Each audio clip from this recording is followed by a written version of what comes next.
10 বছর পর পাকা রাস্তা গোয়ালপুকুরে। পথশ্রী প্রকল্পে 3 কিলোমিটার নয়া রাস্তা গোয়ালপুকুরের। এক ব্লকে নারাগুনে এই নয়া রাস্তা 1,60,00,000 টাকা বরাদ্দে ঢালাই রাস্তা।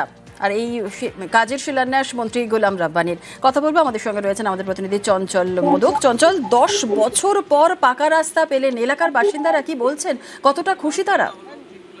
দেখো, একদম তোমাকে জানিয়ে রাখি যে 10 বছর পর এই গ্রামের বাসিন্দারা কিন্তু রাস্তা পেলাম, রাস্তা পাওয়াতে কিন্তু দেখা গেছে যে সিনেমা করতে খুশিতে কিন্তু গ্রামবাসীরা গোলাপ ফুল তুলে দিলেন মন্ত্রীর হাতে।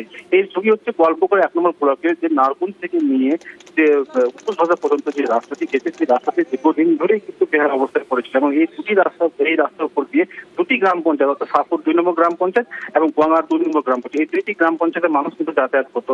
10 বছর ধরে রাস্তাটি বেহাল হওয়াতে কিন্তু চরম সমস্যায় পড়েছিল গ্রামবাসীরা। এরপরে রাজ্যের মন্ত্রী গোলাম রাব্বানি দ্বারস্থ হলে উদ্যোগী হন মন্ত্রী গোলাম রাব্বানি এবং পথশ্রী প্রকল্পের মাধ্যমে 1,60,00,000 টাকা বরাদ্দে প্রায় 3 কিলোমিটার রাস্তা ঢালাইয়ের শিলান্যাস করলেন। শিলান্যাস পথে খুশি গ্রামবাসীরা এখন ধন্যবাদ জানিয়েছেন মন্ত্রীকে। ধন্যবাদ।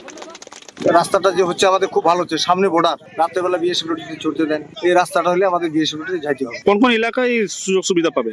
এটা দিয়ে ধরে নেন গোয়াগা টু, শাহপুর টু, মানে দুটো গ্রাম পঞ্চায়েত এলাকা, এটা গ্রাম পঞ্চায়েত এলাকায় উন্নত ভালো হবে। আপনারা খুশি আছেন? অনেক খুশি, আমরা অনেক খুশি।